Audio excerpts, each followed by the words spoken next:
এদিকে সারা দেশের বিভিন্ন পূজা মণ্ডপে বেজে উঠেছে ঢাক ও কাসর। ফুল, ধূপ ও ধূপকাঠির সৌরভ আর পুরোহিতের মন্ত্রপাঠ ছড়িয়ে পড়েছে চারিদিকে।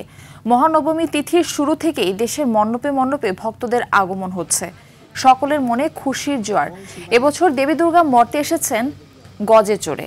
হিন্দু শাস্ত্র মতে এর অর্থ মর্তলোক ভরে উঠবে সুখ, শান্তি, সমৃদ্ধিতে। পূজায় আইনশৃঙ্খলা পরিস্থিতি সুষ্ঠু রাখতে মন্দিরে মন্দিরে আনসার ও পুলিশ সদস্য উপস্থিত রয়েছেন। এছাড়া র্যাব, বিজিবি ও সেনাবাহিনী মণ্ডপে মণ্ডপে টহল দিচ্ছেন।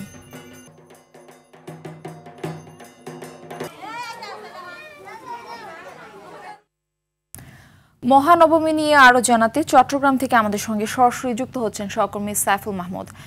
সাইফুল মাহমুদ, মহানবমীতে কি কি আনুষ্ঠানিকতা এখন পর্যন্ত দেখছেন, সেখানকার আইন শৃঙ্খলা পরিস্থিতি কেমন দেখছেন, বিস্তারিত জানাবেন সব মিলিয়ে। জি মারফি, আসলে যেমনটি বলেছেন, খুবই উৎসবমুখর পরিবেশের মধ্যে দিয়ে সনাতন ধর্মাবলম্বীদের সবচেয়ে বড় উৎসব শারদীয় দুর্গাপূজা কিন্তু অনুষ্ঠিত হচ্ছে চট্টগ্রামের বিভিন্ন পূজা মণ্ডপে। আমি যদি আসলে বলে থাকি, এখানে কিন্তু সকাল থেকেই কিন্তু আসলে পুরোহিত তিনি তার যেই অনুষ্ঠানগুলো ছিল, কার্যক্রমগুলো ছিল, সেগুলি তিনি চালিয়ে যাচ্ছেন। এখনো পর্যন্ত তিনি তার কার্যক্রম কিন্তু চালাচ্ছেন এবং একই সাথে কিছুক্ষণ আগে কিন্তু যজ্ঞ হয়েছে এবং এখনো হবে বললেন ইনি। এবং আজকে সারাদিনে কিন্তু কোনো না কোনো পূজা ওনাদের আছে, যেহেতু আজকে নবমী এবং আগামীকাল কিন্তু আসলে দশমী এবং এটার মধ্যে দিয়ে কিন্তু শেষ হবে তাদের যেই বড় ধর্মীয় উৎসব সেটি। তবে এখানে যারা ভক্তকুল আছে তারা কিন্তু তাদের মন খুবই খারাপ, যেহেতু আগামীকাল কিন্তু আসলে সেরকম কোনো আনুষ্ঠানিকতাও নেই এবং একই সাথে আগামীকাল এটা বিসর্জন দেবে, সেজন্য তাদের মন খুবই খারাপ। তবে আমরা দেখেছি আসলে সকাল থেকে কিন্তু ধীরে ধীরে ভক্তরা আসতে শুরু করেছে এবং ইতিমধ্যে কিন্তু বেশ কিছু ভক্ত এসেছেন। এবং এখানে যেই কয়েকজন ভক্ত এসেছে তাদেরকে জিজ্ঞেস করলাম, তারা আসলে চট্টগ্রাম শহরের যেই কয়েকটি পূজা মণ্ডপ আছে প্রতিটিতে তারা যাচ্ছেন এবং প্রতিটিতে গিয়ে তারা কিন্তু আসলে আশীর্বাদ নিচ্ছেন এবং তারা কিন্তু খুবই খুশি। চট্টগ্রামের সিটি কর্পোরেশনের 41টি ওয়ার্ডে 292টি পূজা মণ্ডপ রয়েছে এবং চট্টগ্রামের জেলার 16টি উপজেলায় কিন্তু রয়েছে 1600-র মতো পূজা মণ্ডপ।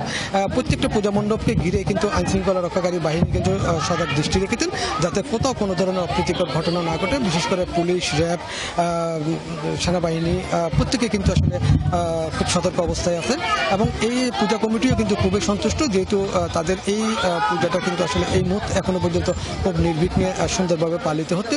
সেই জন্য আইনশৃঙ্খলা রক্ষাকারী বাহিনীকে তারা ধন্যবাদ দিয়েছেন এবং সামনের যেই একটা দিন আছে সেই দিনটাও তারা আশা করছেন আসলে সুন্দরভাবে সুষ্ঠুভাবে তারা পালন করবেন।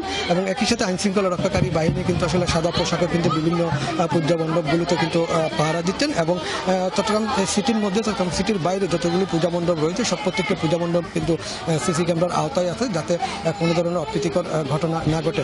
তবে যারা ভক্তকুল আছে তারা কিন্তু খুবই খুশি, যেহেতু আসলে বছরের এই দিনটার জন্য তারা অপেক্ষা করে এবং একই সাথে তারা জানিয়েছেন আসলে আগামীকাল যেহেতু বিজয়া দশমী এই দিনে শেষ হবে, সেজন্য তাদের মন কিন্তু অনেকে খারাপ এবং তারা আসলে বিশেষ করে যারা ভক্ত হয়েছেন সেজন্য তারা বিভিন্ন জায়গায় ছোটাছুটি করছেন, বিভিন্ন মণ্ডপে গিয়ে তারা কিন্তু দর্শন করছেন। ধন্যবাদ আপনাকে সাইফুল। দর্শক, এই বিষয়ে আরো জানাতে রাজশাহী থেকে আমাদের সঙ্গে যুক্ত হচ্ছেন এবার আমাদের আরেক সহকর্মী মুস্তাফিজ রকি। রকি, রাজশাহীর পূজা মণ্ডপগুলোতে নবমী উদযাপন উপলক্ষে কি কি আনুষ্ঠানিকতা সেখানে দেখছেন? দেবী দুর্গার ভক্তরা কি বলছেন? সেখানকার পরিস্থিতি কেমন, আইন শৃঙ্খলা পরিস্থিতি কেমন, বিস্তারিত জানাবেন। শারদীয় দুর্গোৎসবের আজকে চতুর্থ দিন, অর্থাৎ অষ্টমী পেরিয়ে আজকে নবমী এবং এই নবমীর মূলত সকালের দিকে যেই দেবীর মহাস্নান সেটি সম্পূর্ণ হয়েছে। এখন যেটি মহানবমীর আরও যে আনুষ্ঠানিকতা রয়েছে অর্থাৎ ষোড়শ পূজা সেটি চলমান রয়েছে। এর পরবর্তীতে যে সমস্ত মূল আনুষ্ঠানিকতা থাকে অর্থাৎ মহানবমীর সন্ধ্যার পরে অর্থাৎ মহা আরতি থাকে এবং পুজো মণ্ডপে কিন্তু দেবীর কাছে কিন্তু সে অনেকে পুষ্পাঞ্জলি দিচ্ছেন। এবং আজকে যেহেতু মহানবমীর বলতে গেলে যে মহানবমী এবং আগামীকালকে যেহেতু বিজয় দশমী, সেটির কারণে কিন্তু দেবীর যে বিদায়ের ঘণ্টা বা বিদায়ের সুর সেটি কিন্তু আসলে বেজে উঠেছে। এবং এরই মধ্যে কিন্তু আমরা যতটুকু দেখেছি যে যতটা দেবী ভক্তরা হাসি খুশি রয়েছে ঠিক বেদনাটাও ততটাই রয়েছে, কারণ যেহেতু নবমীর একবার শেষ পর্যায়ে রয়েছে এই কারণে কিন্তু তারা দেবীর কাছে প্রার্থনা করছেন নিজেদের কল্যাণে। এবং এই সার্বিক পূজা মণ্ডপের যদি কথা বলি, তো রাজশাহীতে মহানগরীর মধ্যে 102টি পূজা মণ্ডপ রয়েছে এবং আইন শৃঙ্খলা রক্ষাকারী বাহিনীর যারা সদস্যরা রয়েছেন তারা সতর্ক অবস্থানে রয়েছে। এখনো পর্যন্ত কোনো ধরনের রাজশাহীতে অপ্রীতিকর ঘটনা ঘটেনি। সবাই উৎসবমুখর পরিবেশ আসলে শারদীয় দুর্গোৎসব পালন করছে। তো এই ছিল আমার কাছে রাজশাহী পূজা মণ্ডপ থেকে সর্বশেষ। ধন্যবাদ আপনাকে।